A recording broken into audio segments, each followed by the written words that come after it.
Salvaging SARS-CoV-2 Task Force. Politicians overstep the mark with moves to impose a total ban on vector-based vaccines. We think that the lobbying power of the various pharmaceutical manufacturers, especially in Washington, Brussels, and Amsterdam, will prove strong enough to ensure the continued deployment of vector-based vaccines. The industry is able to make a convincing case that these vaccines are needed, especially in third world countries.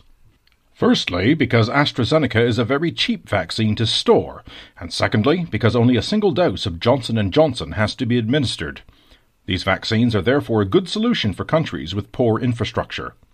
We consider calls for a complete halt to the use of vector-based vaccines to be over the top, because we see a continuing role for them in combating the pandemic, especially with their significantly stronger activation of the interferon system compared to the mRNA vaccines, and, in the case of AstraZeneca, the production of T helper cells.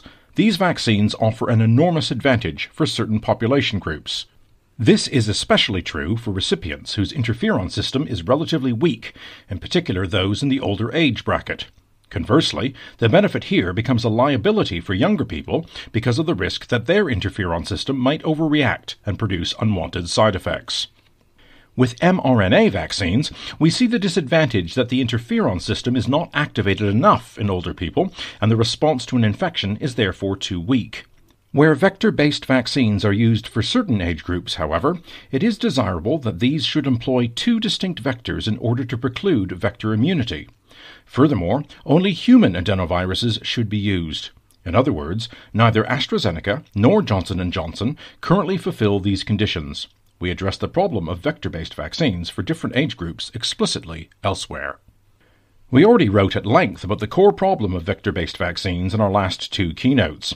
This is such a burning topic, and there is such a divergence of information out there, some of which we believe to be plain wrong, that we consider it necessary to provide a further update. The latest development is that thousands of doctors and patients around the world have now been alerted to the risk of thrombosis, and the number of reported cases has proliferated. However, many of these cases have nothing to do with the vaccine, so it is very difficult to filter out the ones that occur as a direct result of a recent inoculation. We have already indicated the overall mechanism whereby vector-based vaccines might lead to thrombosis, but at the same time, the details of cause and effect have not yet been ascertained. What we know so far is that there is a structure that binds to a protein in the blood called platelet factor 4, PF4. This changes the protein, which in turn leads to it suddenly being misinterpreted as a foreign substance by the immune system. Some people already have autoantibodies that bind to this protein. A comparable mechanism is known to occur with the anticoagulant drug heparin, with a very similar immune reaction being observed, namely heparin-induced thrombocytopenia, HIT for short, as reported in our previous keynote. This structure likewise comes from the adenovirus. There are two possible explanations. Either it is the surface of the virus, or it is the genetic material of the pathogens. We know from the surface that it is negatively charged, and this seems to favor binding to PF4. The genetic material of the adenoviruses has the same property. Because most of the vectors never enter a cell, their DNA can also be found outside cells, for example, as a result of a virus bursting. And with regards to HIT, it is well known that this negative charge is an important factor in molecules binding to PF4, platelet factor 4.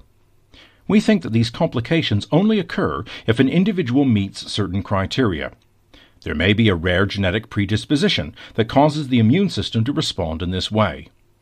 We are already conducting research in this direction, but in the meantime, we assume that the corresponding antibodies are already in the blood because the body has already produced them in the past against another pathogen with very similar antigens.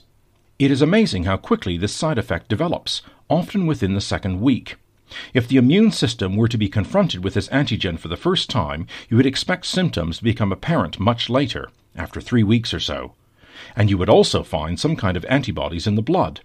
This means that the affected individual would have to have been in contact with something beforehand for the defense cells to form exactly the same antibodies. That something could be a completely harmless substance. And in one area, we have already made a find. Scientists at Greifswald looking into HIT have already found clear indications that a previous inflammation of the oral gums can provoke the reaction. This in turn suggests that bacterial infections may play a role. The connection with a genetic predisposition, as with most autoimmune diseases, is a topic that we will be examining in greater depth over the coming weeks. There must always be a coincidence of two aspects, namely, a genetic predisposition and the corresponding trigger. Normally, the immune system keeps problematic antibodies in check. Vaccination would then cause the body's own control mechanisms to break down. This is where the problem arises. Because the body is flooded with excessively high doses of antigens, an originally harmless immune response can be transformed into a dangerous one.